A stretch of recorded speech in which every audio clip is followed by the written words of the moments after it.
Benvidas. Eu son Mai Insua, estás Emprendidísima, o teu podcast para estar mellor a través da psicoloxía, o feminismo e a diversidade. Hoxe facemos un episodio con especial amor para todas as bibollos, as áficas, as desviadas e tamén para todas as hetero que poñedes moita enerxía amorosa nos vínculos que tedes con mulleres nas vosas vidas, que iso tamén é moi importante. Entón, ademais de coller aire, porque fixemos un baileciño para quen estea a escoitar dende as plataformas, entramos así como cunhas tanzas. Eu quero informarvos de que veño vestida de obreira do amor, por se alguén non a pillara, vale? Porque eu decía, bueno, cales son as vibes, non? Como cal sería o outfit deste episodio. E todo o tempo visualizaba a miña camiseta de CrossFit, esta é a miña camiseta de CrossFit, e este pantalón que é o único que teño para facer calquera cousa na natureza e que na miña mente é o máis parecido o que levaría unha bollera que entra a traballar nunha fábrica na Revolución Industrial, vale? Esa é. Gracias por entender isto.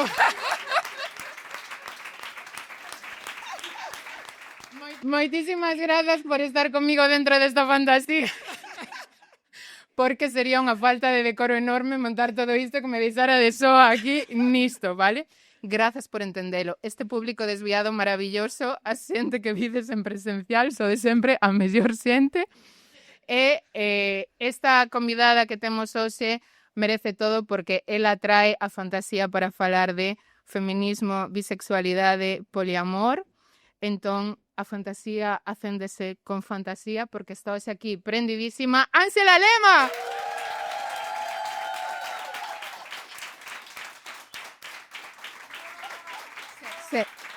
Sí. Cariño, ti tamén estás dentro da fantasía de que estamos sendo obreiras do desexo do amor aquí? Creo que a miña chaqueta responde esa pregunta. Sí. Sea, non só a miña chaqueta, senón os brincos que traio hoxe. Vale. Obrigada por todas as miñas amigas que me viron, porque unha bisexual sempre ten que levar a bandeira de alguna forma encima para que non nos ubiquen nun sitio que non nos corresponde.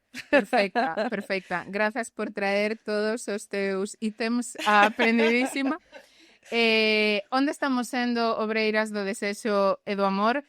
Na mellor taberna de Compostela, que é a Casa do Taberneiro. Os mandos está, como sempre, dende o inicio, Estudio 7 e a cámara fotográfica hoxe como colaborador especial, Pablo Manso. Moitas grazas por vir. E antes de que comecemos a falar contigo, muller, que podemos falar de moitas cousas, eu teño unha cuestión técnica que é que para o que preciso de ter cerca as cousas, Xavi, esta distancia no fluye. Non me está fluyendo. Podo chegar ao micro? Sí? Veña, perfecto, ahora sí, más cerca. Ok. Esta sutileza lo cambia todo, chicas. Moi bien. Vale. Entón, temos aquí a esta muller coa que poderíamos falar de un sinfín de cousas, porque é unha muller moi interesante que fai cousas moi lindas, tanto no profesional como no activista. Entón, gostaría de que nos deras só unhas pinceladas de algunhas das cousas que faz no profesional e no activismo, pois para quen non te coñeza tanto que poida tamén mapearte un pouco. Comezo pola parte activista. Agora mesmo formo parte dun proxecto, dun colectivo que me ten especialmente ilusionada, que é o primeiro colectivo LGTBIQ+, que da historia da vila onde vivo desde hai 5 anos, que é Cedeira, e onde argallamos mestas, que basicamente é un grupo de amigas e unha rede de coidados na que temos moitísima ilusión, e na que cos tempos que nos permite a vida imos argallando cousiñas para ocupar o espazo, non? No plano profesional son investigadora e profesora na uni e fago pesquisa de estudos queer. A miña tese, por exemplo, estivo dedicada ao estudo da recepción da poesía erótica galega, porque quería demostrar como o imaginario monógamo condiciona e limita a nosa lectura da poesía. Entón, desde aquela, pois, é iso que me dedico, a facer tamén abrín ao plano de indagar que representacións bis temos na literatura galega, E polo demais, como digo sempre, o que me dedico é a liar a xente para facer cousas. E como nunca se podo, gústame escapar de facer cousas soa, gústame facer a casa amigas, pois nos últimos anos pois publiquei xunto ás amigas e ás referentes pois varios libros colectivos. Un xunto a Andrea Nunes sobre non monogamias e outro xunto a Ana Amigos sobre bisexualidade, sobre rupturas coa monosexualidade. E no plano da ficción, pois xoguei a ser poeta, ca poeta de verdade, que é Sara Villar, e publicamos Excéntricas. Claro, moi ben. Claro, todo isto. Entón, podemos falar de un montón de cousas. Gústame moito que o nomes para que, bueno, este aquí, aínda que haxa rutas polas que non vayamos na conversa, para poder profundizar na conversa, escollín 3 eixos da túa identidade, que son que es bisexual, que es feminista e que es poliamorosa, porque as veces que falamos, que nos encontramos, que compartimos espazo, fun escoitando de ti e percibindo que son como, bueno, 3 dimensións que atravesan moito quen és, como vives, como te relacionas e tamén todo o que fas. Entón, a viaxe da conversa vai ir máis por eses lugares.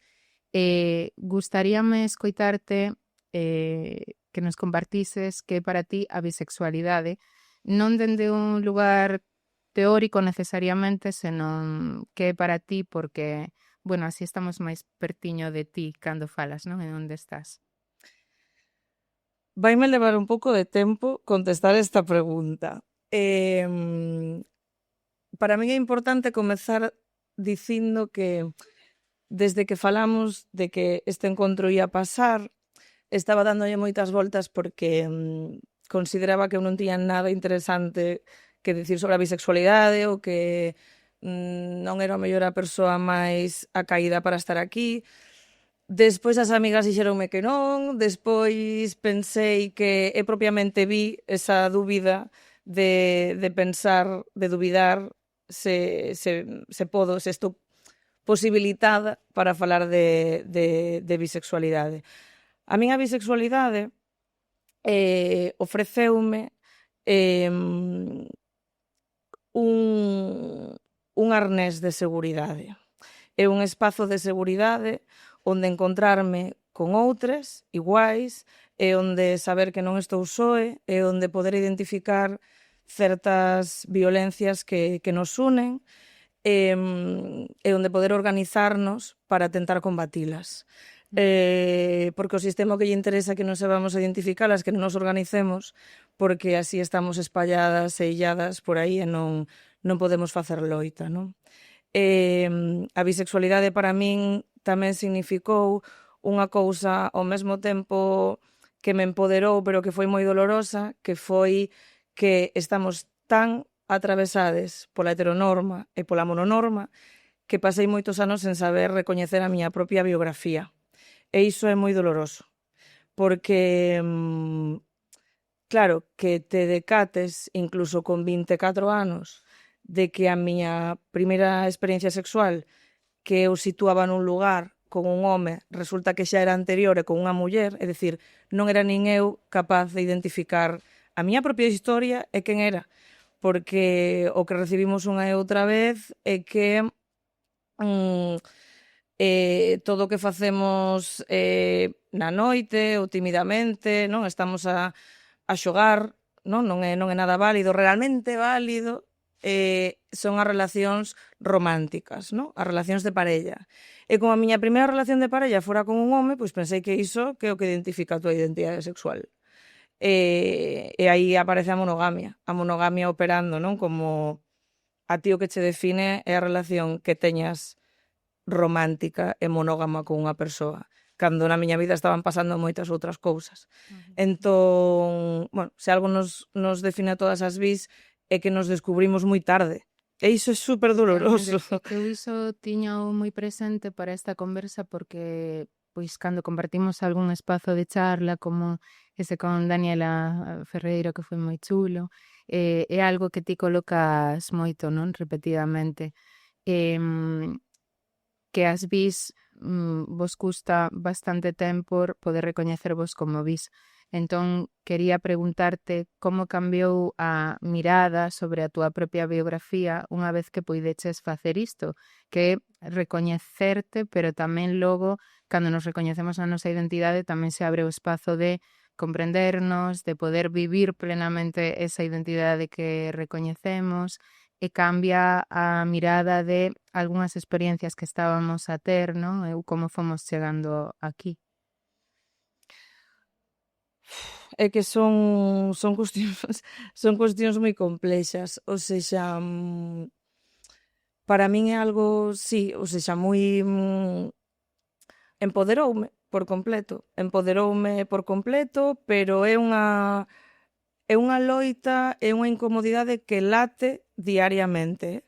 Eu falando con outras amigas bis, temos moitísima bifobia interiorizada. Ti decías que a min as etiquetas que máis me definen, non, son como a bisexualidade, as non monogamias e o feminismo. E claro, aí crúzanseme moitas cousas, non?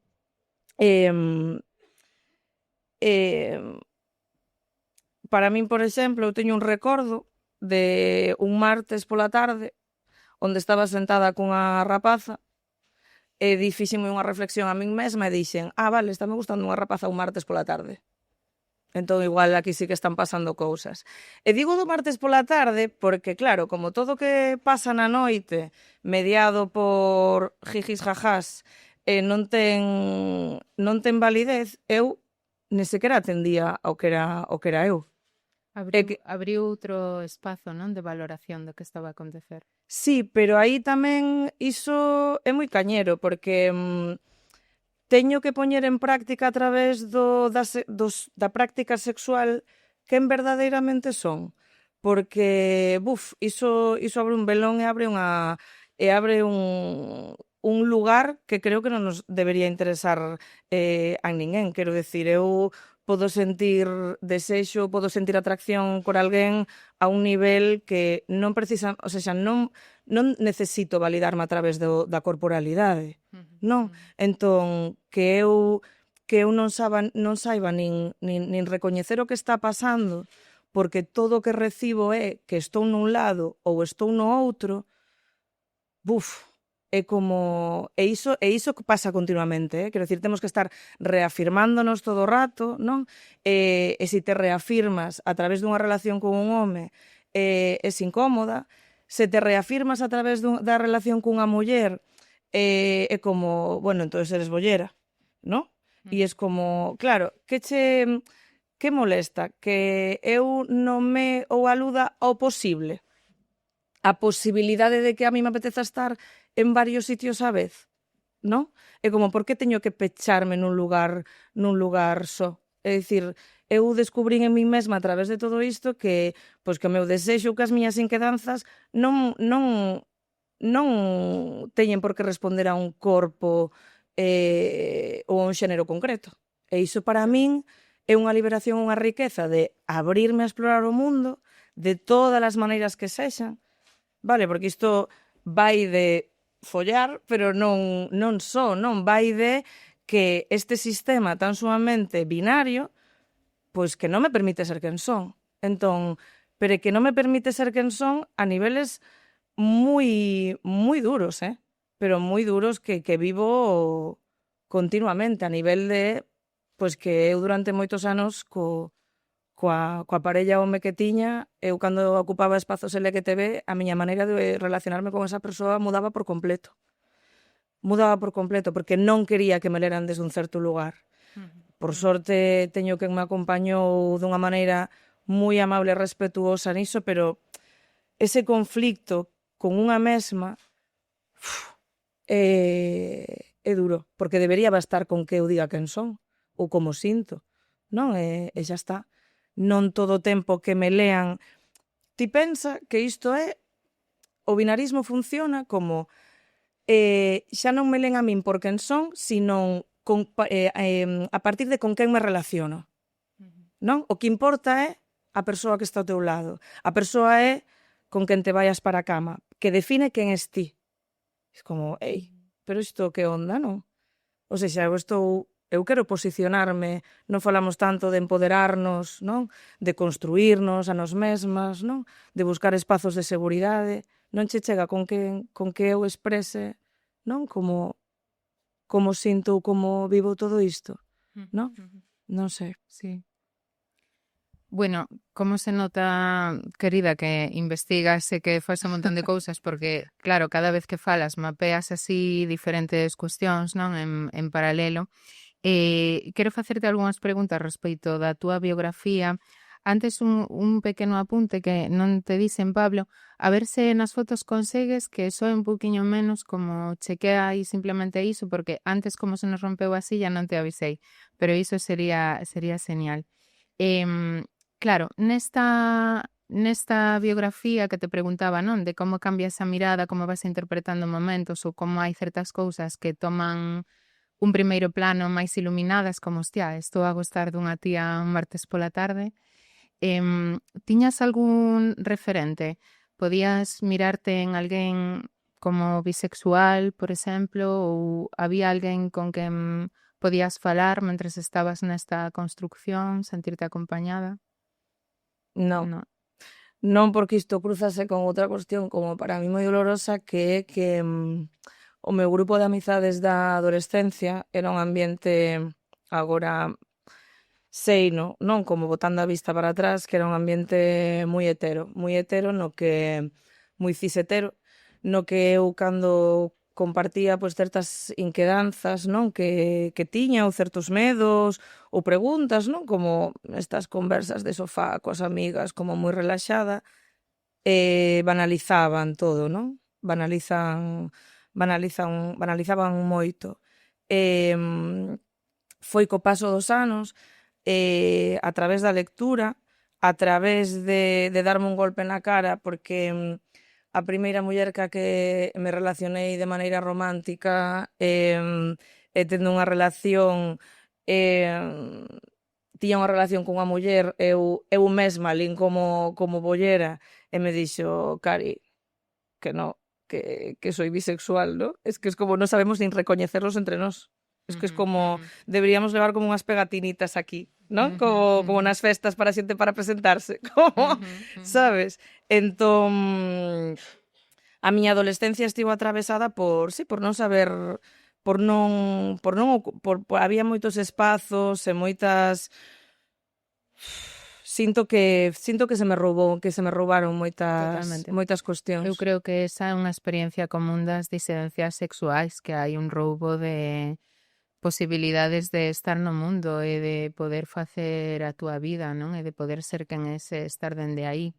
As temporalidades queer, non? Que di o sea, que se di moito que as persoas do colectivo vimos a nosa adolescencia aos 30 e pico anos. E confirmo que sí. E aquí estoy, efectivamente. Sí, porque eu falo con un montón de amigas que están como nunha movida que es como casa, boda, filles, e eu estou como preocupadísima porque pendientes me pongo para el podcast. Perdoa, eu estaba preocupadísima tamén pensando, só podo ir de Obreira do Amor, o sea, o único que cumple os estándares do que vai suceder aquí. Pero, ou seja, para min hai dúas cousas niso que estás a dicir, comparto totalmente esa experiencia como lésbica de a min roubaronme moito, entón hai algo que eu tomei diso que é ter o compromiso comigo de que vou traer para min todo o que poida do roubado e todas as experiencias que sinta que fagan xustiza con iso e vou adicar moita enerxía a crear proxectos e espazos que permitan levar iso para outras. E ese é un dos motivos polos que existe Prendidísima. E ese é un dos motivos polos que estamos a ter esa conversa e tamén escollín que fose contigo, non?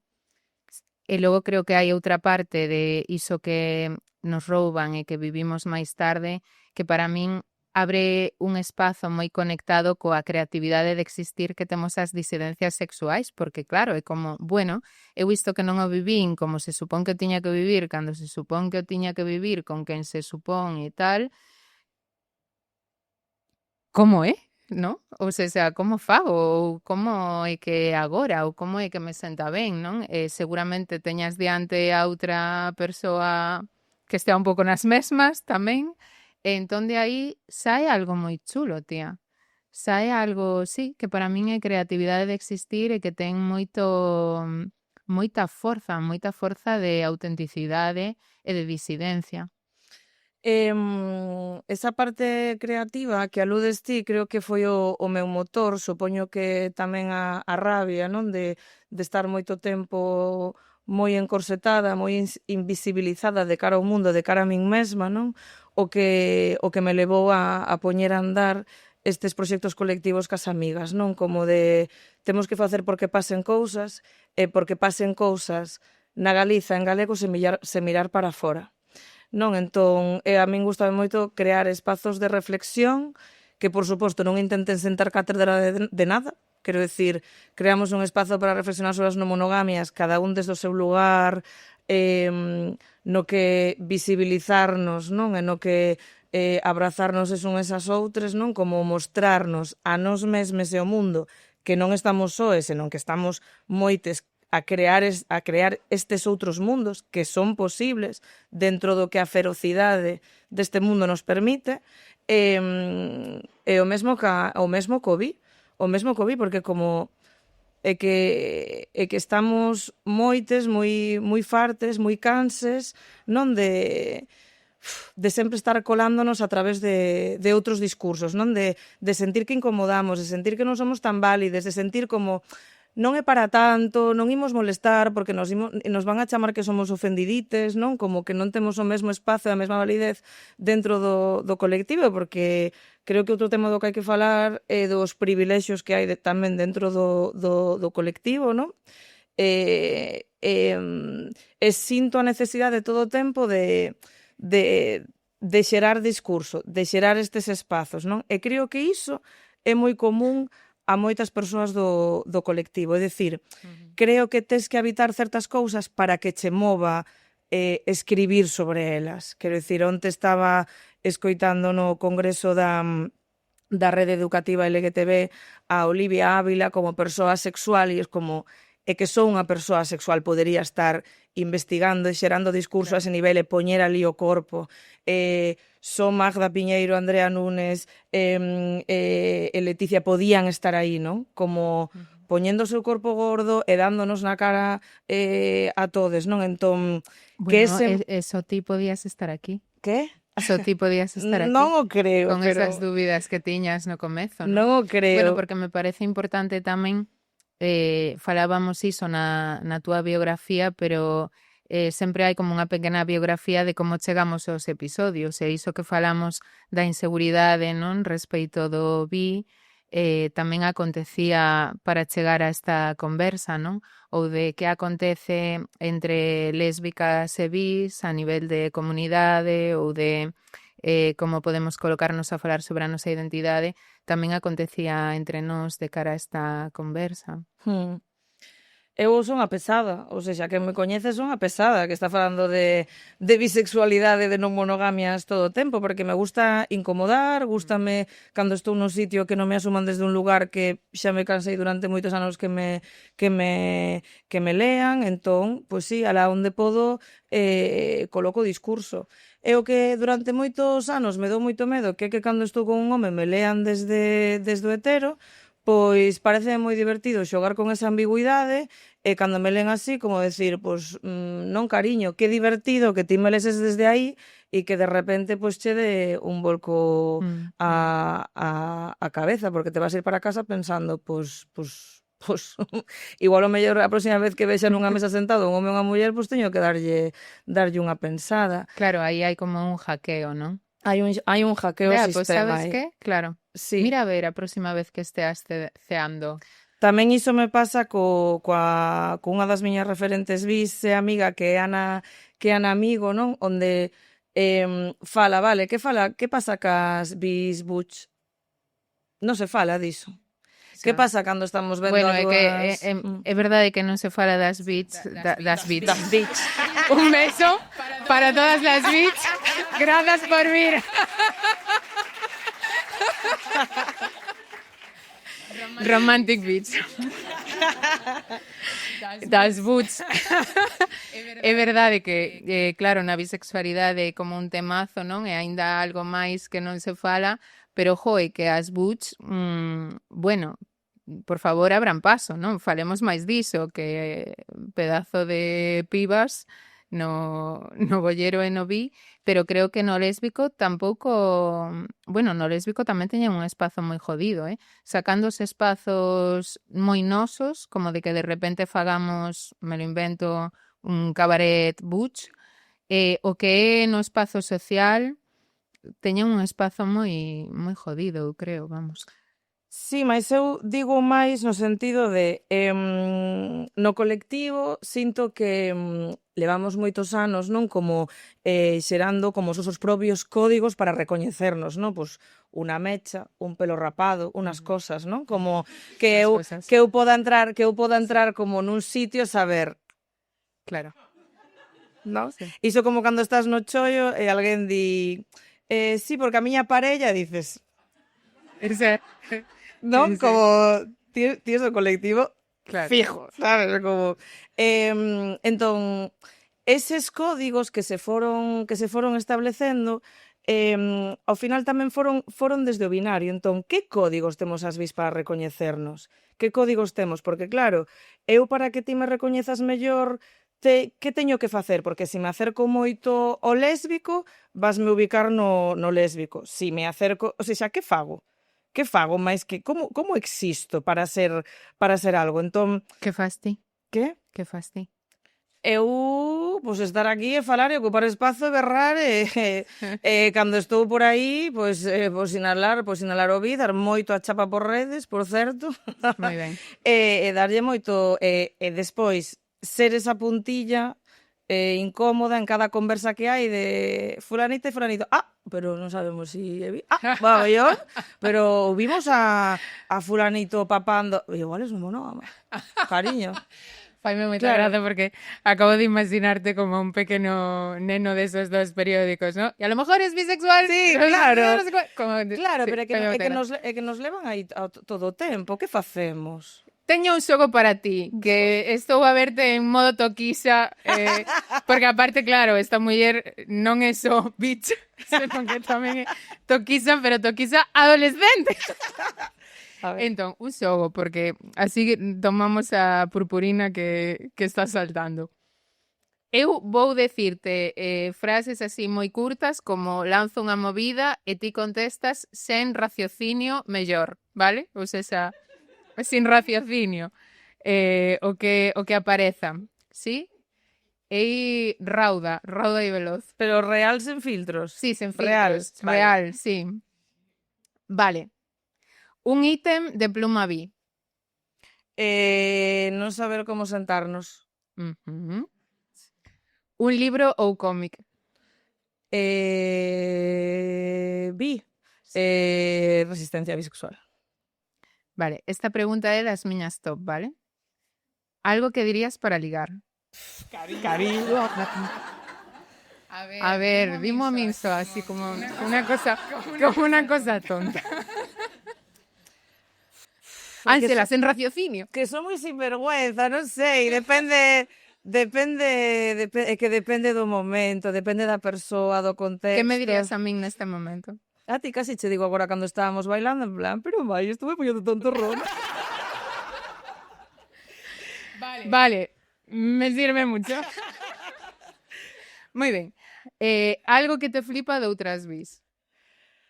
Algo que me flipa de outras bis. A que nivel? Algo que cando ves outra piba bi dis, es que la está partiendo. Sus lucazos, supongo. O seu discurso, que falen delas como bis empoderadas, que ocupen o espazo, sí, que se fagan ver. Sí. Que non saiban sentarse. Que non saiban sentarse. As tote bags tamén son bastante bis. A mí non se me dan nada ben, pero son bastante. Así que hai como a coña de que tote e eso é como... Eu agora mesmo estou no pasando mal así sentada, Sí. Sí. De verdade. Sí. Vale. Dou aulas na uni e moitas veces séntome E digo, Dios, son impresentable, porque como a figura de profe universitaria, non? E teño que sentarme en fin, sí, un desastre. Si o de sentar é un problema, Bueno, de verdad. exprésate. Sí, sí, sí. Baby, se queres en algún momento levantarte ou hacer así unha fantasía, No, pues. está ben. Vale, entón, unha fantasía futurista Unha fantasía futurista ou Sí. como fantasía utópica, non? Que non Sí. necesitásemos de ningunha etiqueta. Pero as etiquetas son o que nos saben para organizarnos políticamente. Vale, vale, vale, Mm. vale. Mm. Na túa trayectoria, que dirías, mirando así como a túa liña de vida, non? Como se puideran iluminarse algúns puntos, que dirías, buah, isto foi un hit na miña bisexualidade, isto está brillando con highlighter? Uf. Para min o descubrimento de poder ler a miña bisaboa como bisexual. Es que iso é un super hit. Sí, para min foi un antes e un despois, foi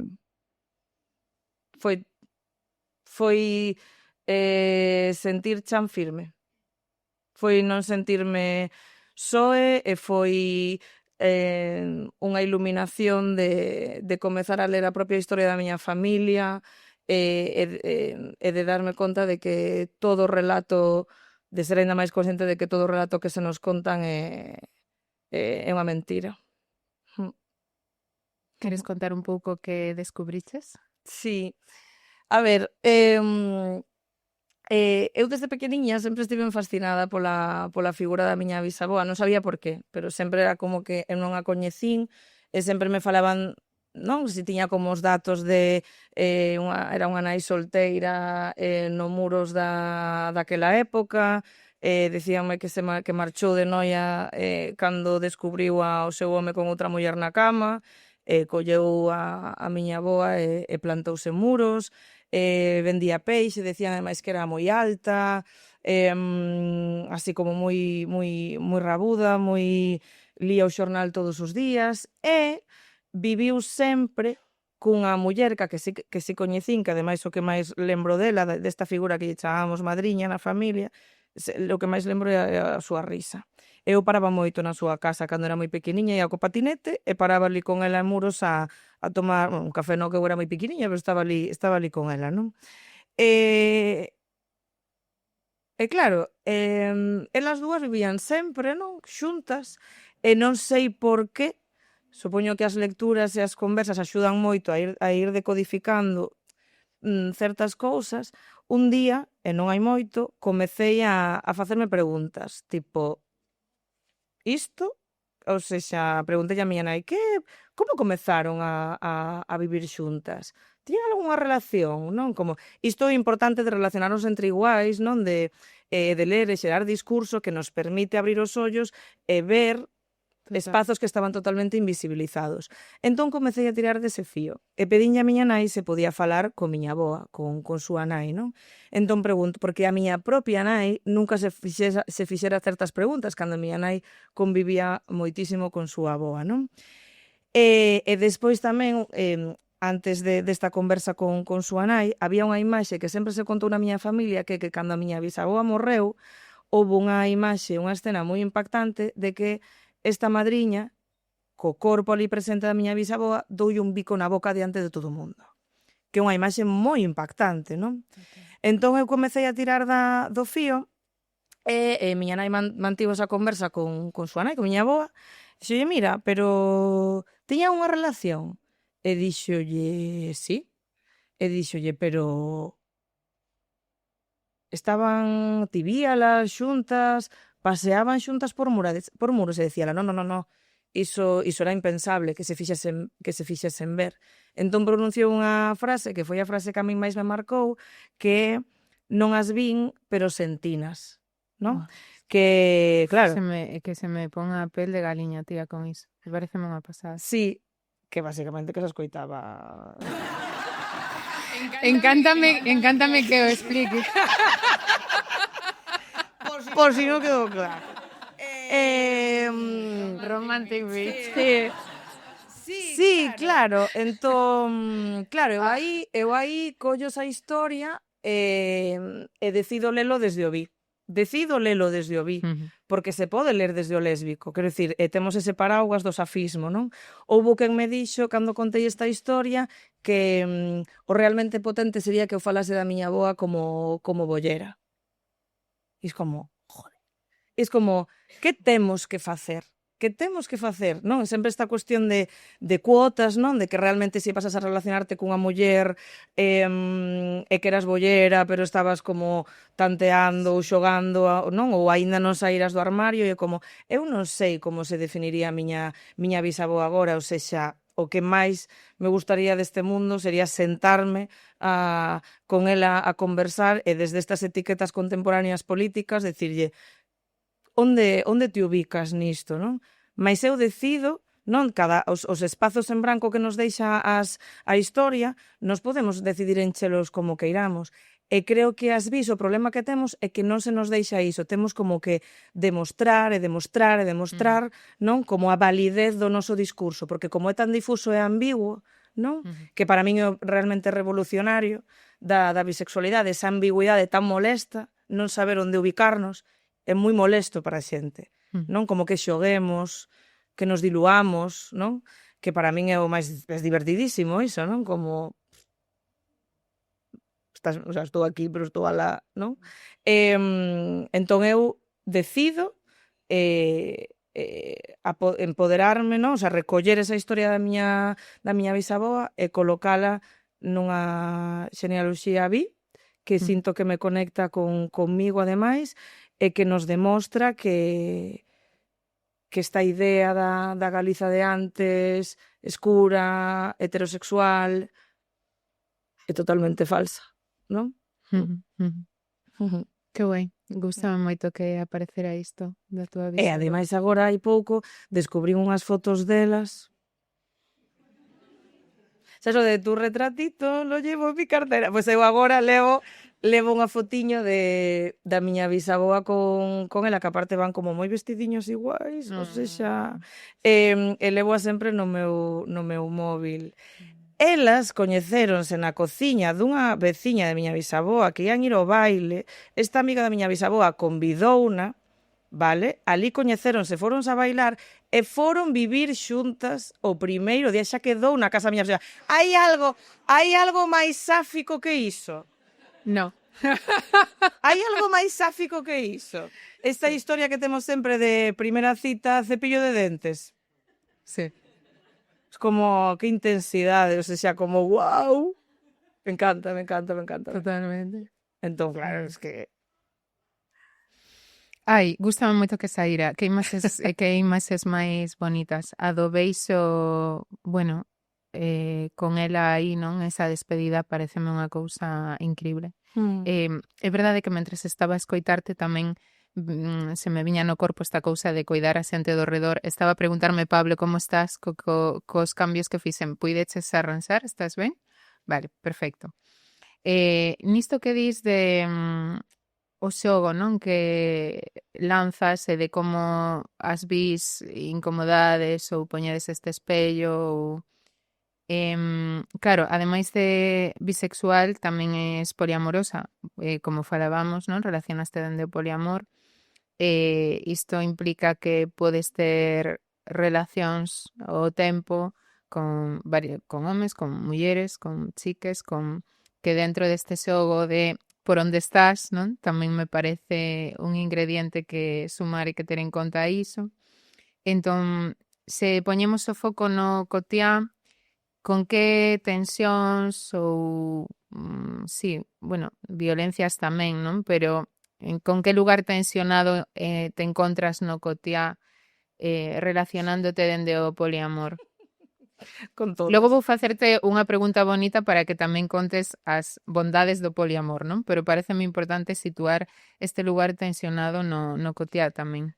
Vale, antes de nada teño que decir unha cousa que para min é importante. A mí non me gusta definirme como poliamorosa. Ah, vale. Por unha cousa. Non me sinto cómoda coa etiqueta de poliamor, que moitas veces usas en contextos cando non me apetece soltar a chapa, Non monógama, sí. cariño, pero por favor, que se me iluminó a bombilla. Vale, voltamos atrás, vale. Sí.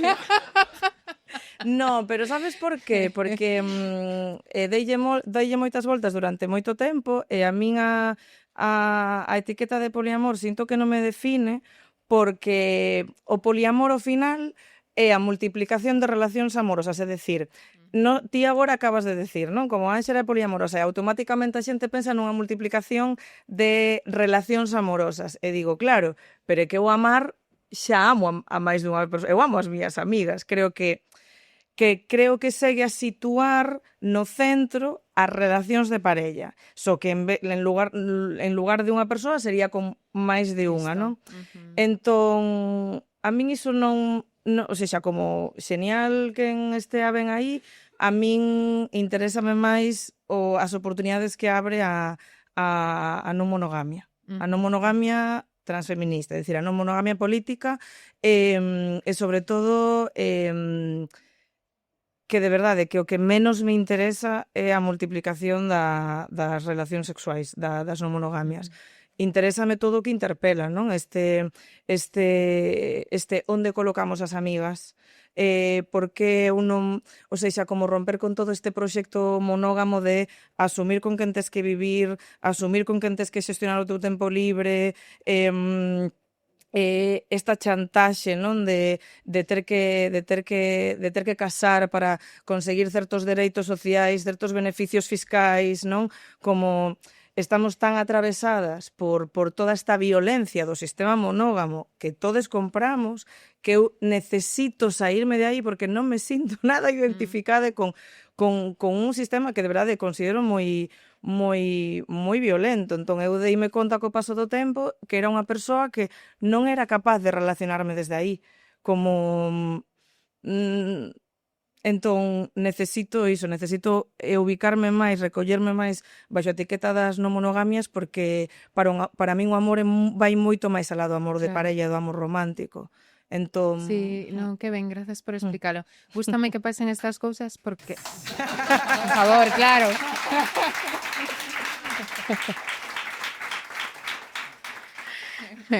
Sí, claro, gústame moito que pasen estas cousas porque é a danza na que vamos na cotidianidade, non? É verdade que eu sempre que falei contigo sempre dicías non monogamias, pero que fácil é que se nos quede, que se nos vaya poñendo en primeiro plano, pois o que está máis en primeiro plano no contexto social, non? Porque eu agora penso, hostia, por que tiña eu colocado no guión poliamorosa se falei con Ásela moitas veces e sempre foi non monogamia?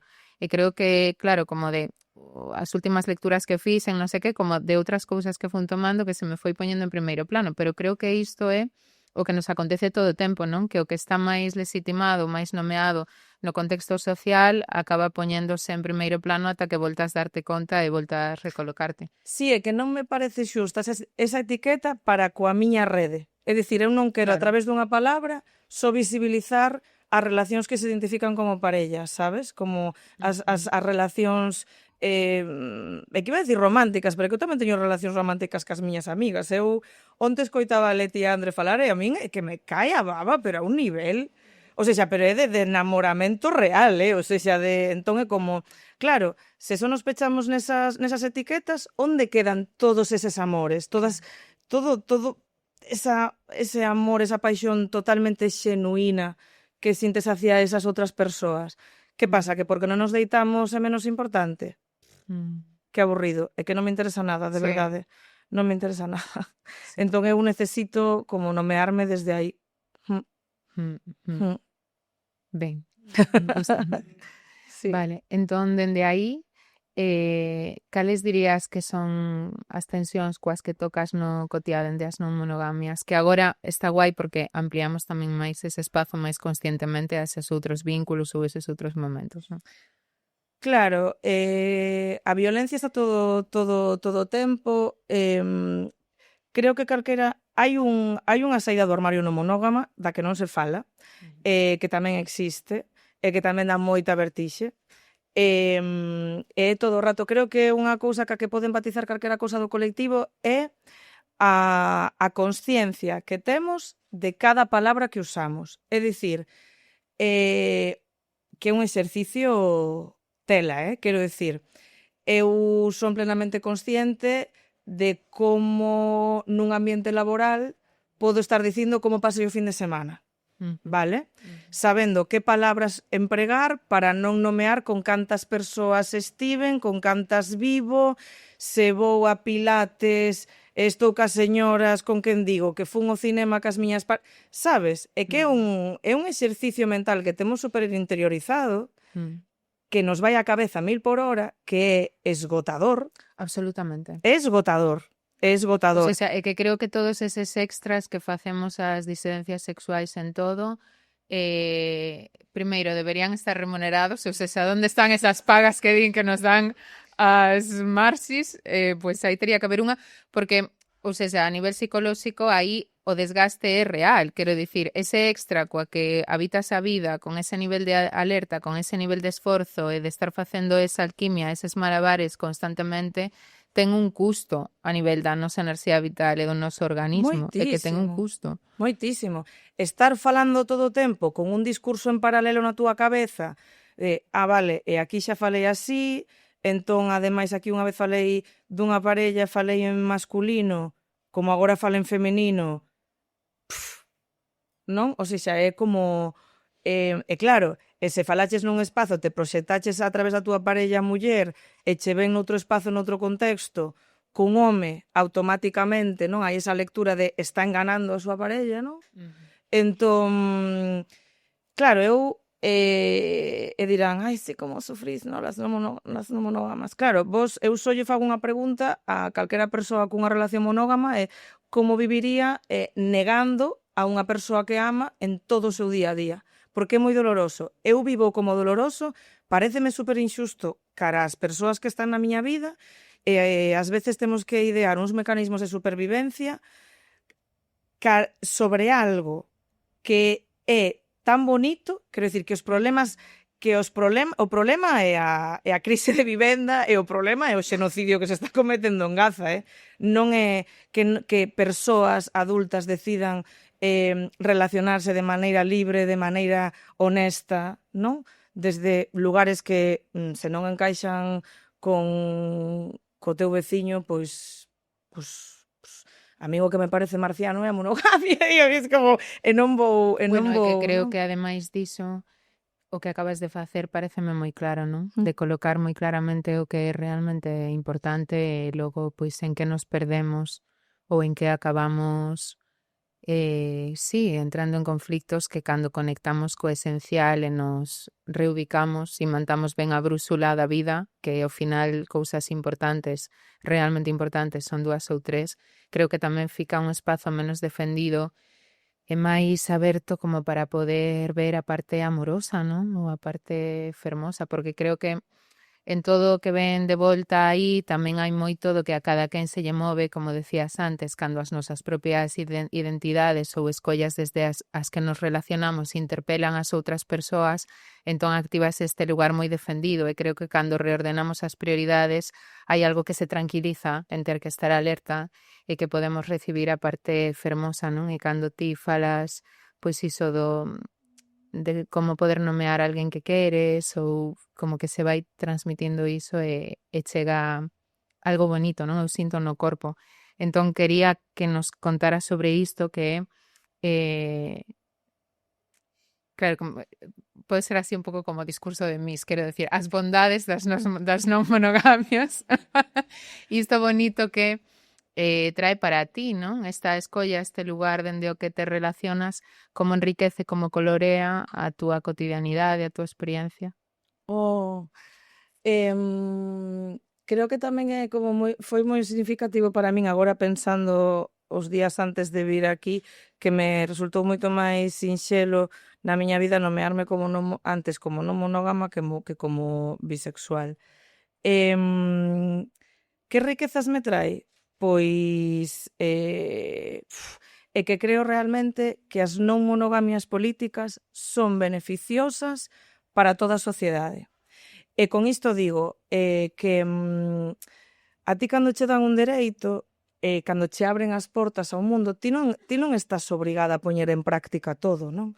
Pero se as non monogamias estendesen á sociedade, creo que a nosa maneira de relacionarnos mudaría por completo, non? Quero dicir, por un lado, temos o discurso de que cas nosas amigas somos as persoas máis sinceras do mundo, non? Cas que nos comunicamos en filtros, non? Como as que acudimos cando estamos mal, non? E é como, vale, e pensaches algunha vez que é o que che leva esa inercia de cando alguén que leva 3 minutos na túa vida realmente che fai apartarte de todas elas, é dicir, todo este paquete de expectativas que se xera porque de repente comeces unha relación romántica con alguén e como che afasta do teu mundo até ese momento, pareceme moi injusto para as persoas que están na túa vida, ou asumir como esta idea, non, como monógama de é que non podemos ser parellas se o teu proxecto de convivencia, por exemplo, no futuro non pasa comigo, ou si como un conxunto de cousas que nacen só a partir de que te comas a boca cunha persona nun bar un día, que digo, é que me sinto forísima de todo isto. Entón, os beneficios que nos traen son... Bueno, é que é bastante louco, quero dicir, posto en perspectiva. É que se implantasen de verdade a horizontalidade e romper con esta pirámide afectiva tan agresiva de parella, familia, amigas, non? Ofreceríanos unha rede de coidados, creo eu, moito maior, non? Moito maior, porque ao sistema o que lle interesa é que estemos organizadas de dúas en dúas, que estemos illadas, que non nos organicemos. Como nos imos coidar? Porque, cariñas, todas imos envellecer, e todas imos ser discas, o día de mañán. Como imos xestionar a vellez? Imos xestionar a vellez illándonos en pisos de dúas en dúas? Eu creo que é algo importante que falar, pero que falar desde as non monogamias que non teñen que pasar polo sexual, que teñan que falar porque, por favor, amiga, non te illes ca túa parella. Fagamos un proxecto todas xuntas, non? Queres mandar unha mensaxe a cámara a esa amiga que lle queres decir iso? No. Parece unha mensaxe importante. Que eu teño moita sorte coas amigas que teño. Non dicía amiga como amiga que escoita. Amiga que escoita. Como amiga, como sigas así, te vas a quedar sola. Vale, pensei que ia ser máis cálido. Pero así queda clarísimo.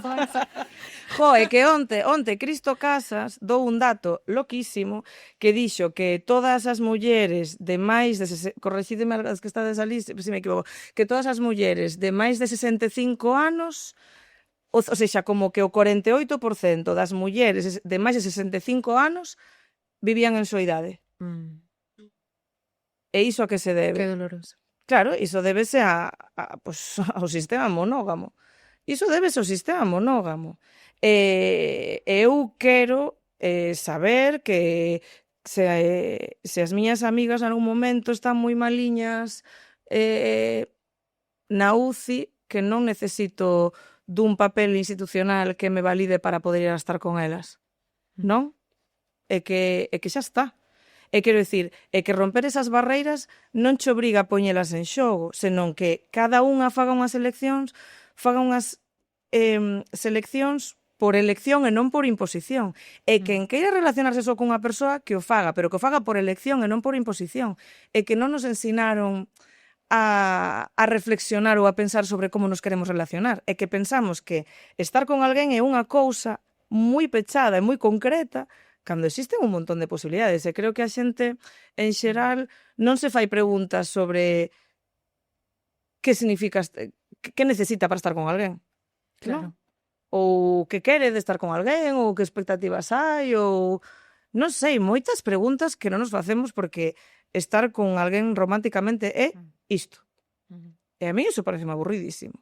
O sea, como que creo que explorar e atendernos, non? E con esa persoa, como que expectativas tes disto, non?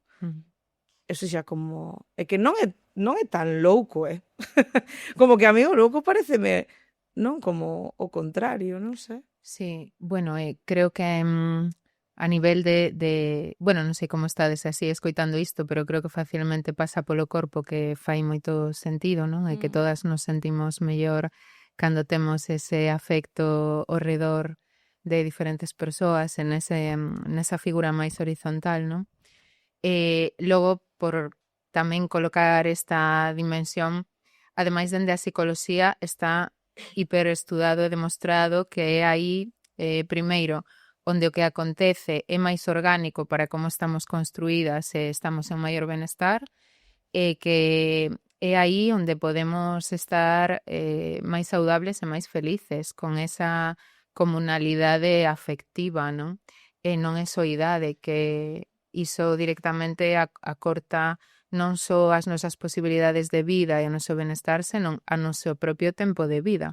As persoas que están nesa soidade, como esas mulleres que dicías, van morrer antes, moi probablemente. É así de heavy, non? Xa, sabes o que pasa? Que a hora da verdade todo o mundo varre para a súa casiña individual. O seja, eu falo, reflexiono moito sobre isto e son moi pesada, pero é que a hora da verdade, segundo van pasando os anos e nos facemos maiores, É máis difícil. a xente vai comprando o discurso máis canónico e oficial, e as que estamos neste barco imos quedando moi soas, moi soas. Por iso é tan importante relacionarse entre iguais, entre persoas que esteamos na mesma onda e que de verdade eu últimamente estou moi preocupada coa xestión da vellez. Estou moi preocupada porque vexo o que acontece na miña familia, cos coidados, ca dependencia, Sí. que iramos ou non, imos todas cara aí, creo que cometemos un grande erro non poñendo isto no centro, porque para min as non monogamias son iso, quero dicir, pode ser a persoa máis non monógama tendo 0 relacións sexuais, quero dicir, para min vai Claro. das prácticas e dos modos, dos xeitos de facer, non da cantidade de persoas que están implicadas na túa vida. Entón, que nos poñamos mans á obra, porque ademais isto pinta moi feo, con toda a crise da vivenda que temos, como non comecemos a ter unha visión máis colectiva das cousas, isto vai a acabar con nós. Eu coñecín amigas que viven en grandes cidades cun proxecto de parella onde estaban cunha relación monógama e que me chegaron a confesar como non me separo porque non podo afrontar un aluguer eu soa. Totalmente. Eu iso acompañando en terapia acontece moito. É a realidade de, bueno, é que non podo separarme desta persoa. Pois iso, un desastre, Sí. algo estamos facendo mal para que iso aconteza, porque a casa debería ser o espazo de maior seguridade e descanso de cada un. Entón, iso é moi doloroso. É verdade que para iso tamén precisamos a transversalidade, non? O que ti fixeches antes, o que faz traendo aquí a Palestina, porque hai algo que se activa de facer, de sentir, cando sentimos moita ameaza ao redor, como por exemplo neste momento, moita ameaza, moita indefensión, moita violencia, moita incertidume, que se activan as nosas rutas máis primarias e máis conservacionais, é dicir, imos tentar ter unha experiencia de controle de seguridade no espazo máis posible no que iso pode acontecer, que no medio do que percibimos ao redor tan caótico, tan incerto, é unha boliña moi pequena. Entón aí imos tender máis o espazo individual ou o espazo de a dúas, cada vez que ao redor se xera un entorno máis violento, máis desestabilizador, e por iso creo que temos que ter moi en conta toda esta transversalidade, non? Porque, bueno, pois ser disidencias sexuais ou querer relacionarnos dunha forma amorosa coas nosas amigas e crear entornos afectivos pasa tamén porque esteamos coa atención posta nas outras cousas que están a pasar, non? Claro. Bueno, estaba a pensar que é algo moi bonito tamén estar falando disto cando están aquí tantas persoas que te queren, non? Está tan chea este espazo da Casa do Taberneiro. Neste contexto tamén no cotiá, sendo bisexual e relacionándote dende as non monogamias, como, claro, relacionándote con homes e con mulleres e con identidades queer, como sintes que atravesan as túas relacións as cuestións de xénero? Con que tocas con iso no cotián nas diferentes dimensións? Por exemplo, non me estou explicando moi ben. O eixo do xénero, quero dicir, poder ter relacións de parella ou relacións sexuais con un home ou con unha muller, por exemplo, entendendo que ti tamén és feminista e que percibes os roles de xénero, as cuestións de xénero, como atravesan as relacións. Como toca con isto a túa experiencia? Hai cousas diferentes cando te relacionas con homes e con mulleres, por exemplo, no espazo público, por exemplo, a hora de establecer as relacións ou a hora do que a ti te reta ou te conflictúa ou te dá seguridade, como un pouco pregunto por aí. Isto atravesa moitas cuestións. Unha vez un amigo decíame: Ángela, que estar contigo te impose, sabes, como que, claro, son moi política na miña forma de relacionarme, entón esta infantilización, este paternalismo que se fai sobre as bis porque nos relacionamos con homes cis, e asumir que nós non temos axencia, non marcamos os nosos límites, non? Ademais somos como tías moi marcadas e moi politizadas, polo menos as referentes bis que eu teño ao meu redor. Entón, por moito que me relacione cun rapaz cis hetero, a nosa relación nunca vai ser hetero, porque os marcos desde onde nace a nosa relación xa son completamente outros, non? Claro. E eu hai unhas bases que preciso sentar, que sen esas bases eu non podo moverme tranquila. Isto lémbrame, ademais, a unha conversa que xusto... Creo que isto é moi guai Sí. que o nomes porque precisamente por isto que tamén falabas antes de que hai esa lectura en base a persoa coa que estás, non? E como se te lee podendo relacionarte nun universo diferente como se estivese escindido e o vi non existise, non? De cando estou cun home funciono no hetero, cando estou cunha muller funciono no lésbico. Entón creo que é moi guai que traías isto de que as túas bases de relación son as mesmas. Claro, porque é que eu non deixo de ser bisexual, é que como é que a xente esquece Ninguén iso. esquece aquí, Ángela, No. que es bisexual todo o tempo. Non, pero é que o sexa, é que temos unha maneira tan binaria de plantexar as cousas que escapar diso resúltanos a todos como sumamente complexo, non? Esta semana xusto tiña unha conversa porque é moi importante que falemos entre nós con Nuria Vil destes temas, non? E como que guai como falarnos e saber que non nos pasa só o típico, non? Que somos moitas como cas mesmas violencias e cas mesmas preocupacións dentro. Creo que as bis que nos relacionamos con homes temos unha bifobia interiorizada tan forte, non como o que che decía antes, non? Como ocupar o espazo público e es como apartarte, ni un solo beso, non hai contacto físico moitas veces, ou aumenta, finxe unha pluma mellor que non tes, porque non sei, porque como que esa imaxe como tan hetero que se me poda colocar nun espazo no que non me sinta cómoda, a min faime sufrir inmenso. Isto sei que desde fora pode soar a unha loucura, pero de verdade que é Para nada, soa a moita carga e a moito malestar. de verdade que é froito deste sistema monosexual, desta bifobia, desta ollada monosexual que sabemos que se aplica sobre nós, en a que nos temos que ir movendo, e de verdade que é un desgaste mental terrorífico, cando o único que debería importar é que se confíe nos códigos que cada un de nós establecemos nos nosos vínculos. Pareceme importante isto que dixeches de bifobia interiorizada, porque claro, entendo que cando ti estás a facer todo iso, non estás a darte esa legitimidade da que falabas antes de que és bisexual todo o tempo, aínda que esteas no espazo público cun home, non? Non estás a tratarte así. Non, claro. Claro. É que o propio dame a ver. É que tampouco quero caer nun discurso victimista, pero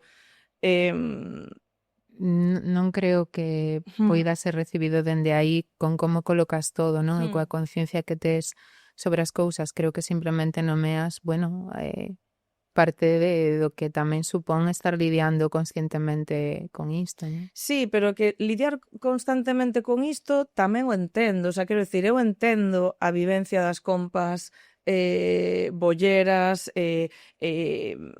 tamén o entendo, e abrazo e respeito, estamos todas na mesma loita xuntas, pero é que tamén asumir que ser bisexual só se che define por estar en relacións con homes, quero dicir, é o que che digo, se eu son monógama e son bisexual e paso o resto da miña vida cunha muller, son menos bisexual por iso, pero soy máis guai para o colectivo, non? Entón, é que molesta que nomé que son bisexual a pesar de ser monógama, por que? Porque habe unha posibilidade que a ti che incomoda sobre min. Entón, é todo o rato como ao final estarte pensando a través da ollada des outres, non? Entón, é moi cansado. Non podemos estar por un lado defendendo, non, que se nos encha a boca de falar do queer, de que estamos en contra das categorías pechadas, de que todo é fluido, de que imos, non, como experimentando, descubrindo, e despois todo este sistema de cuotas, de ter que demostrar a validez do que somos, de quen somos, é sumamente contradictorio.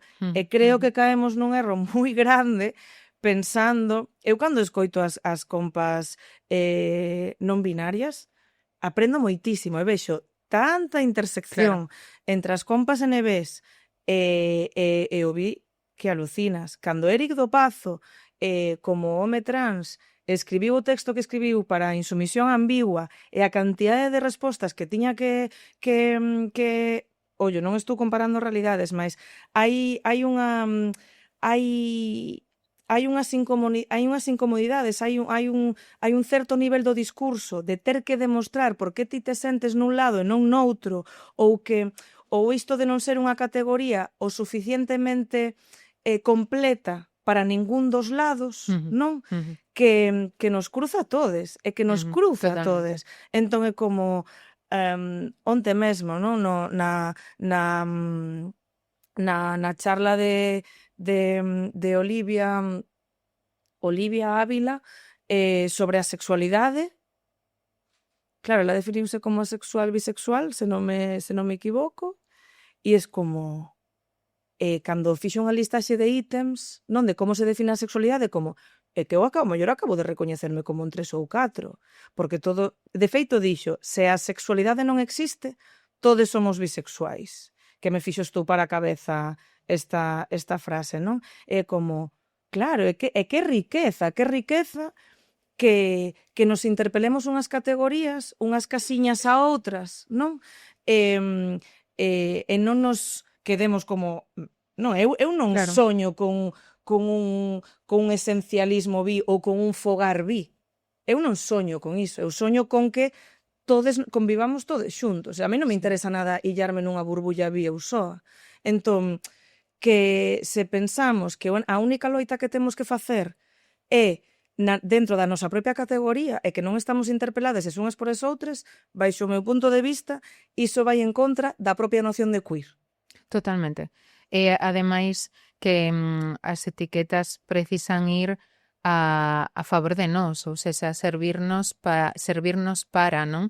Porque como un purismo, unha categoría non é posible de habitar completamente. Todas desbordamos unha categoría de xénero, de orientación, porque sirve como unha referencia para que te sitúes, para que comprendas certas cousas, para que te conectes con outras, para que poidas denunciar certas cousas do sistema, pero non para darlle un corpo e unha experiencia vital, porque todas desbordamos iso.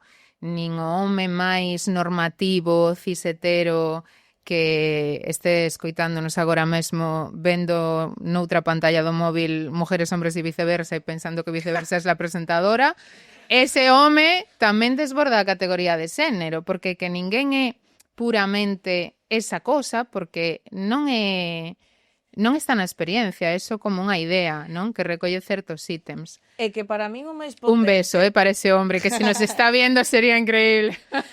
Para min o máis valioso que me ofrece a bisexualidade é recoñecer que o meu desexo non pasa nin pola corporalidade nin pola xenitalidade da persoa que está diante.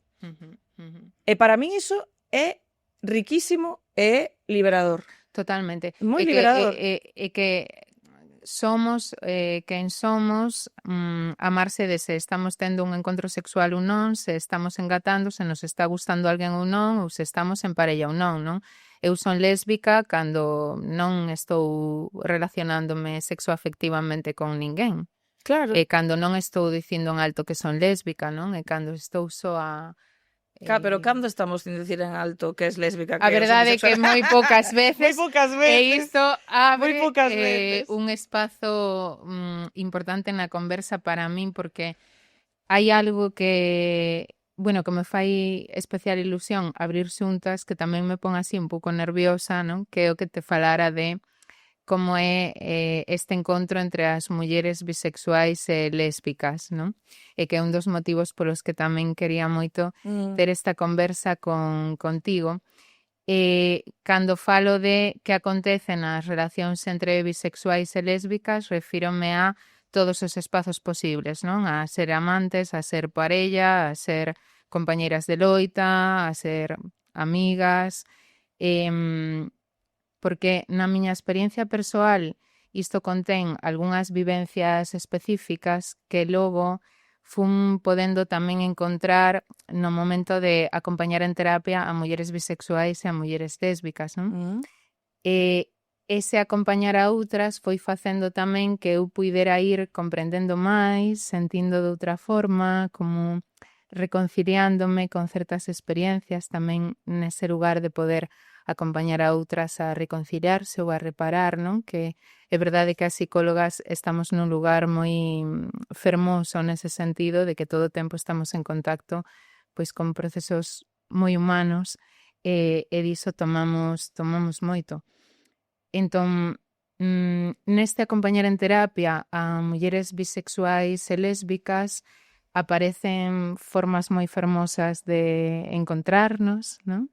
Neses todos formatos de relación, en como transformamos os nosos contextos, en como habitamos o desexo, o amor. Aparecen tamén formas moi fermosas de lidiar cos retos que supón relacionarse, pois tendo algunhas diferenzas nas identidades, non? Con isto que falábamos da creatividade de existir, que é moi bonito tamén ver en terapia de pero como están a facer estas tías, non? Como están a afrontar isto ou a resolver isto? Que lindo, que lindo. E xunto con iso tamén aparecen algunhas dores moi grandes e algúns danos moi grandes.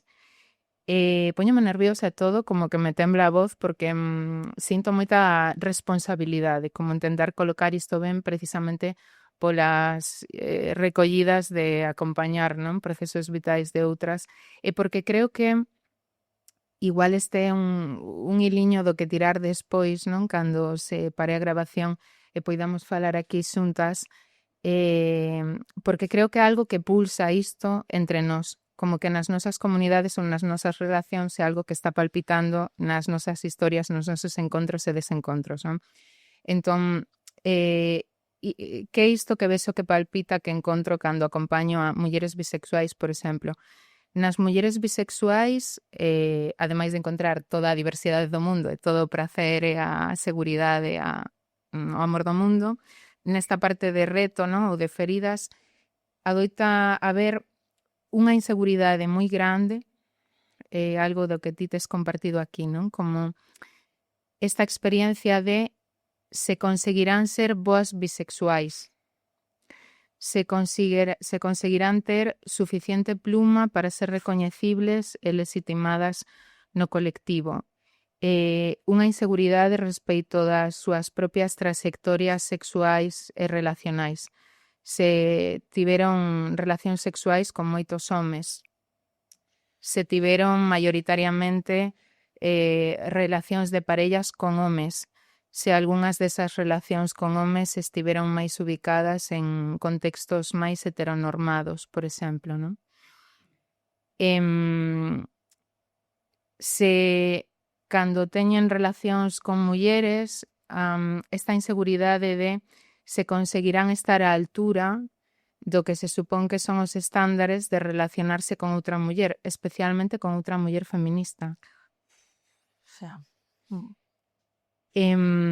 tanto sexualmente como afectivamente, como dentro dos propios círculos queer e de... imos chorar as dúas Sí. aquí, eu tamén. Sí. Tamén encontro moito unha sospeita de si mesma permanente, como estar en vixiancia consigo mesmas, non? Como arrastrar unha culpa que ás veces é incluso etérea, que custa aterrar en algo concreto de por que están a sentir culpa, e que se tivera unha frase sería algo así como faga o que faga, vou facer algo malo. Vou danar a alguén, vou traizoar a alguén.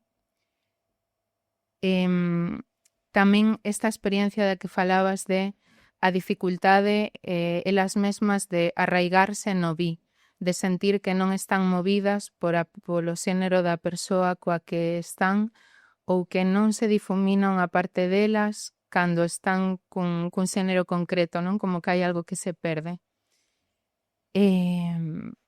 Isto eu diría que é unha parte importante acompañando a mulleres bisexuais. Que sinto que podes como recoñecer, porque tamén no que falabas aparecía, non? Acompañando a mulleres lésbicas, vexo moito unha ferida neste como nos encontramos as bis e as lésbicas, non? Falo disto todo o tempo. Unha ferida que ten que ver coa xerarquía patriarcal, ten que ver coa violencia dos homes, e con como isto semella estar máis preto cando nos relacionamos sexoafectivamente cunha muller bisexual. Como que hai algo deste espazo, non? Hai moita pelexa, nos dous casos, o sea, as mulleres bis pelexan en alto con estar sentíndose así, e as mulleres lésbicas pelexan en alto con estar sentíndose así, porque se o razonan, non o consideran así, non? Pois é como, joder, eu quero esta tía, confío nesta tía, por que me pasa isto? Esa é máis a pelexa que darlle unha verdade a iso que están a sentir, pero é verdade que na experiencia sentida ás veces acontece, non? Que é como se ese espazo de intimidade ou de seguridade que teñen vinculado a súa identidade ou a relacionarse con mulleres puidera ser un pouco máis frágil, como que puidera quebrarse máis facilmente cunha muller bisexual que tamén se relaciona así con homes, non? Nesta xerarquía patriarcal tamén hai unha ferida coa desvalorización da identidade lésbica en todos os sentidos, porque medramos dende esta desvalorización, non? Primeiro de que non existimos e logo pois de que a nosa existencia dende logo non ten o mesmo valor. Colócase dende esta trampa que se fai coa normatividade das identidades que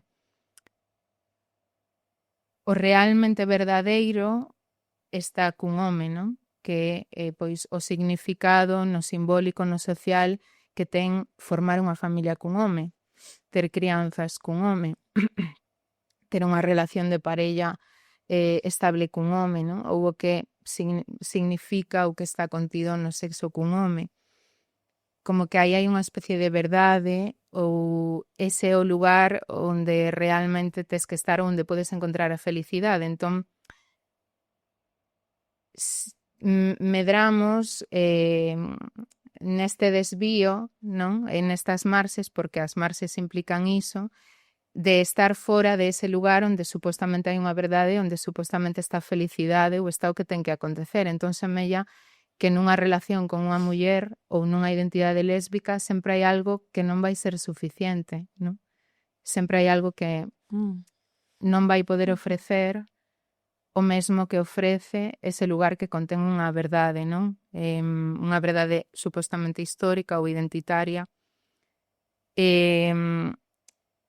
Logo tamén nas experiencias do que acontece na parte das lésbicas, moita raiva e moita incomprensión do que se vive no público, non? Ou incluso violencias que cando se dan se dirixen máis habitualmente caras lésbicas porque quizáis teñen máis plumo, porque quizáis son máis recoñecibles, e entón tamén adoita haber conflictos ou unha experiencia de de dor por que papel pode xogar esta muller bisexual cando eses homes son homes dos seus afectos ou son homes cos que tamén se relaciona, como que ás veces acontece un cruce aí de posicionamentos, non?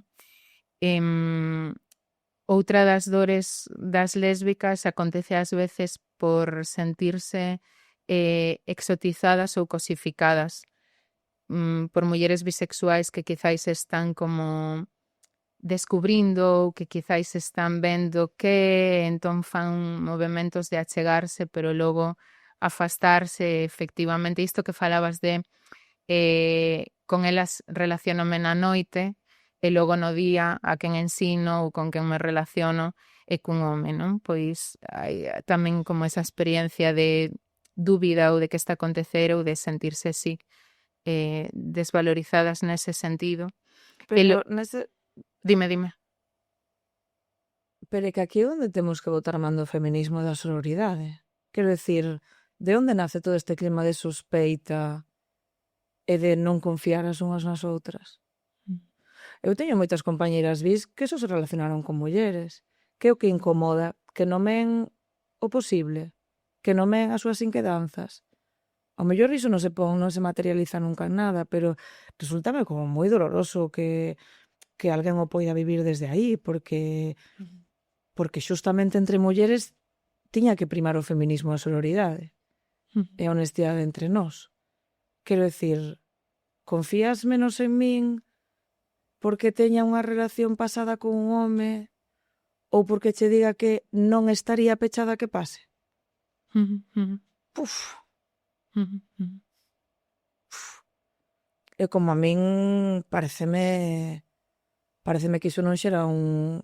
Entón a nosa relación parte dun clima de desconfianza moi duro, moi duro. É que, como digo, todas as cousas que nomeo, que, bueno, logo sí que me gustaría moito cando acabemos, especialmente se alguén como que se sinte recoñecida nalgo disto, non? Pero en ambas experiencias, tanto na das bisexuais como das lésbicas, o que atravesa todo isto que estou contando é unha pelexia enorme con sentir iso. O sea, ninguna quere sentir o que está sentindo. Sí. E a ninguna lle parece ben e todas están conscientes de que supón un dano para a outra que está a outro lado, non?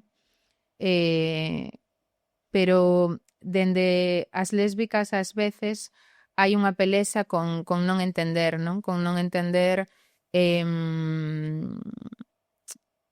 o que ti dicías, que sempre é esa mesma, non?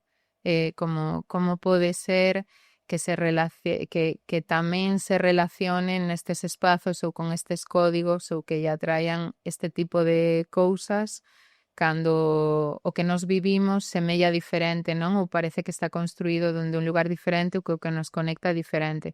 E aí ese espazo que se abre de que ti decías, que desconfianza, que non toca coa sororidade, parece que se filtra como dende esa extrañeza de non comprender. Pero que ao mellor non temos que comprender todo, E non pasa nada. Quero dicir, isto está conectando tamén coas non monogamias, non? No sentido de eu teño que estar preocupada, quero dicir, eu teño que estar preocupada das outras persoas coas que as miñas parellas se relacionan. Eu teño que estar preocupada de que as miñas parellas estean ben. Quero dicir, chegar á vida de alguén xulgando a súa maneira de relacionarse con outras persoas, sexan do xénero que sexan, paréceme que eu non teño a potestade, ou seja, non... Que te pasa a ti cando escoitas isto? Despois de falarte destas dúas Este clima, experiencias? non, decía isto por este clima de sospeita que decías, non? Como eu estou me relacionando contigo como muller bisexual, que como lésbica ou mellor, que digas, claro, pero esta persoa que está comigo é capaz de relacionarse con homes, pero é que isto pasa como nas non monogamias. O que pase entre esas supostas outras dúas persoas non me concerne a min. O que esa outra persoa faga na súa intimidade, como construa a intimidade con esas outras persoas. Entón, que estou exixindo eu ter o control de como ten que, o sea, que tipo de corpo ten que ter a miña, o sea, os vínculos desa outra persoa ca que estou. É como, eu teñome que centrar no mundo que estamos creando ti e máis eu. E se a min me estás dando a tranquilidade, o amor, a alegría e o espazo de seguridade que ten que ofrecer cada vínculo, a min o resto, a min, pouco me ten que importar. A min o que me ten que importar é que tal con esa outra persoa. Ben, señor. Non estás ben? Cóntame por qué. E quero, no que poida, vouche axudar. Pero eu non son ninguén para chegar á vida de alguén e dicirlle se a mí me parece mellor ou peor as outras persoas que se relaciona. Porque vale, e isto aplicámolo ao ámbito do sexual. Cando chegamos á vida de alguén, eu fago unha cuota de cuántos amigos pavos tienes. Porque es que, joder, a lo mejor si tienes tantos amigos pavos tampouco me apetece acostarme contigo. O sea, de que estamos... O sea, estamos a falar todo o tempo de como o sexocentrismo cataloga quen somos, como somos, directamente asumir un montón de carga, de asumir como nos relacionamos. Creo que o día que consigamos descentralizar o sexo, imos a aprender moitísimo, o sea, imos a liberarnos e a liberarnos de moitísimos corsés. Imos poder conectar moito máis coa confianza tamén, non? Ou coa seguridade o que realmente está acontecendo nos vínculos. Eu decía tamén que sinto responsabilidade como abrir esta parte da conversa, aínda que por suposto abro porque me sinto moi ben contigo, me sinto moi ben aquí, e porque creo que é algo importante abrir, non? En algo como este podcast. Pero tamén porque é moi difícil trasladar este choque que hai entre os valores que unha ten e a ideoloxía que unha ten e como escollería relacionarse ou como quere relacionarse e logo o que sinte ou as feridas que atravesan, non? Que creo que este mesmo lugar que ti decías de eu podo ver todo isto do bi, defendo, vamos, con arco e flecha todo isto do bi e ao mesmo tempo cando estou no espazo público cun home pois dubido de min mesma, non? Ou o afasto. Eu o que estou trasladando é esta mesma... Polo impacto da ollada externa que sei claro, que hai sobre min. E ao mesmo tempo ti dis, me cago na ollada externa, pois eu estou aquí, e todo o tempo estás nesta viaxe das dúas partes, non? Iso que eu estou a trasladar, que todo o tempo cando nos relacionamos coa nosa propia identidade ou con outra persoa, estamos nesta viaxe de, pois claro que eu me sinto ben con Ánsela e confío en Ánsela e ao mesmo tempo, cando Ánsela fai esta cousa, sinto... E iso non o podo evitar, non? Estou a poñer como ese exemplo do que acontece na experiencia, por iso como, bueno, o trasladaba de, que nos pasa a cada unha con como desexamos relacionarnos e onde poñemos a enerxía e logo as fantasmas que se nos moven. E creo que aí, nesa mestura, é onde precisamos crear espazos para abordar isto de formas cálidas e afectivas e de poder, bueno, pues decirnos traer as fantasmas aquí e ensinárnosla e que ensinar, non me sae isto agora, pero entendedesme. Mostrarnos isto, grazas. Mostrarnos isto, enfadarnos, chorar e tal, e ao mesmo tempo dicir, vale, vamos a ver, non? Porque é que senón parece que se mestura e que non nos deixa estar máis tranquilas, máis preto co que sí que está a pasar, non? Así que Dito isto, todas as bolleritas cas que me relacionei foron maravillosas, creo que Eu non teño- podemos non tiven- acabar aí, poderíamos acabar así o episodio realmente, pero sí, na verdade pouco máis que dicir que iso. Simplemente, bueno, quería aproveitar esta enerxía que sei que ia acontecer na conversa, como ti explicas todo, e o ambiente bonito que se ia a xuntar para facer esta especie de ritual de traer un pouco estas fantasmas e xuntas, abrazalas un pouco máis, non? Entón, tamén agradecida disto que se creou para poder facer isto. Quería acabar cun pequeno xogo. Así, outra vez, pim pam. Que juguetona estás. Que juguete, carelo.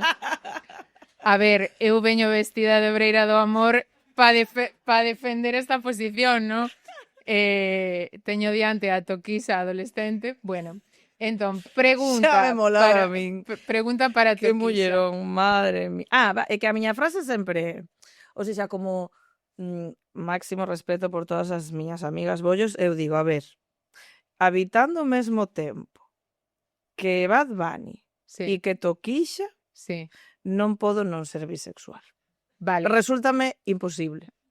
Creo que podo lanzarte perfectamente unha destas preguntas que daríaslle un bo morreo a? Oh. Pero esa pregunta... Cariño, sin raciocinio. No, porque esa... No. Es que... No, porque esa é unha pregunta moi... No. Pero no. podes dar varios morreos. Ah, vale. Claro. Ah. Non te limites ti mesma, Ansela. É un bon morreo, podes ver a varias persoas, o sea... Pois a Toquisha e a Benito, a Bad Bunny, por Vale, supuesto. Ti biches que boquiñas teñes. Toquisa, Benito, un beijo, vale? E logo xa, con Ángela, como ela me ensinou que o que fai cada unha non nos metemos, ou no que fagades, con Ángela non me meto, pero un beijo dende prendidísima. Vale. O teu Panic para ligar cunha muller do 1 ao 10? Moito, Non sei facelo. Eso es una mentira, chaval. No, que non Buah. sei, que se me va fatal, Iso é unha mentira. Que se me va fatal. Non sei. Cosas Bueno, por pasan, favor, pero... mira, primeiro, tes que contestar, vale? E segundo, todas as que estamos aquí sabemos ligar, vale? Porque senón ata aquí non teríamos chegado, entón. Creo que con todo, Ángela, con todo, como se chama isto?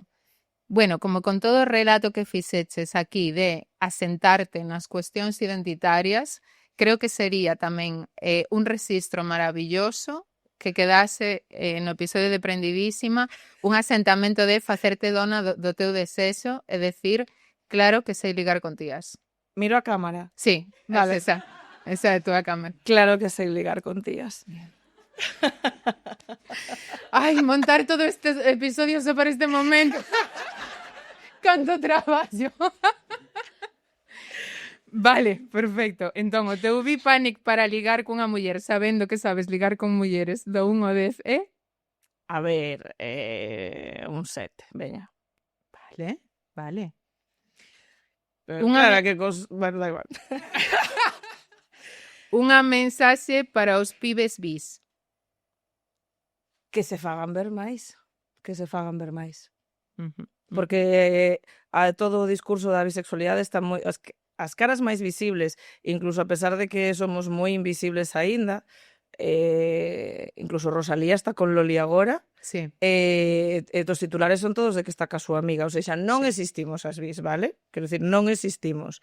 Bueno, esta semana descubrín que o noso, bueno, que o noso no, que o rei de España, Cariño, me estás haciendo... Estaba eu en Rosalía, el Oliva Ía, o sea, xa, que comezas a susurrar e me dis o rei de España. o rei, sí, que vi, que sí. Que dices,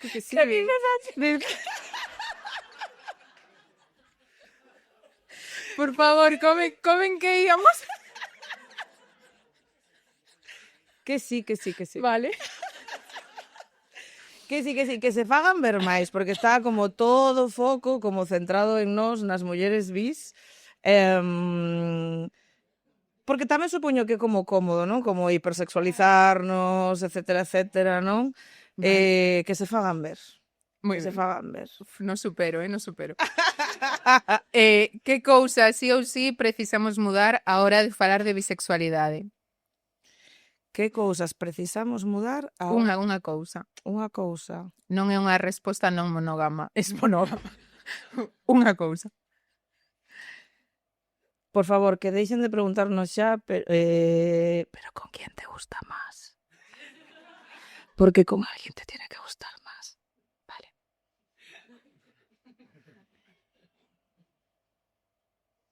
Pero no, en serio, ¿con qué te gusta? Como todo rato isto, no? Sí. Unha mensaxe para alguén que estea a dubidar e descubrir se é bi. Que lea Insumisión ambigua. Non, que... Por favor, deixémolo así. Parece unha cuña perfecta. E agora sí, encantaríame que pecháramos este episodio con este alegato tipo Drag Race e tipo Miss, no que nos compartes, querida, as bondades de ser bisexual. Que te aporta ser bi? O que me aporta ser bi liberarme de que o meu desexo non pase nin pola corporalidade, nin pola xenitalidade dos corpos. E recoñecerme entre iguais e saber identificar as violencias propias que ten a bisexualidade. Que o propio feito de que nos coste tanto identificalas parte da propia violencia que recibimos e que teñamos tanto medo a sinalar o que nos fai dano. Moito, sí. E para min iso é moi importante. Estou farta de pedir permiso e perdón. Farta. Entón, que nos unamos, que falemos máis entre nós e que estou moi farta. E ademais estou nunha semana especialmente farta, Sí. É moi doloroso, como non teño que pedir permiso para existir ou para validar quen son, non. E hai violencias propias que sufrimos as persoas bisexuais. E o feito de que non haxa insultos propios para nós xa é bastante significativo do invisibles que somos. Grazas por esta conversa. A ti, amor. Quería moito falar contigo. Eu tamén. Grazas a todas por vir. Esperamos vos no... Por vir. Por vir. Por vir. Iso, mira, ademais de sentar mal as tote bags e tal, se algo nos gustas, vis, é facer xogos de palabras. Sí. Como... Mentres estades vendo como vos sentades e dices, a que non sabes? Sí. Todo o que leve vi xa nos pon contentas. Vale. Sí. Pois seguimos. Encontrámonos no seguinte episodio, que será o sábado 30 de maio aquí na Casa do Taberneiro ás 6, para falar de espiritualidade feminista con Teresa Ledo. Estades todas convidadas, vai ser un episodio moi fermoso e ademais vai haber sorpresa, vale? Entón, grazas, quedo super feliz. A ti, de verdade? Moi feliz. Pois importante que ti quedases contentita. É verdade. Moi agradecida a todas as que estades aquí, porque é verdade que quen estades, como estades, muda o que acontece na conversa. Entón, que vos estiverades aquí con como estivestes, pois fixo posible que este episodio sese así. E encontramos no seguinte, seguimos prendidísimas. Va?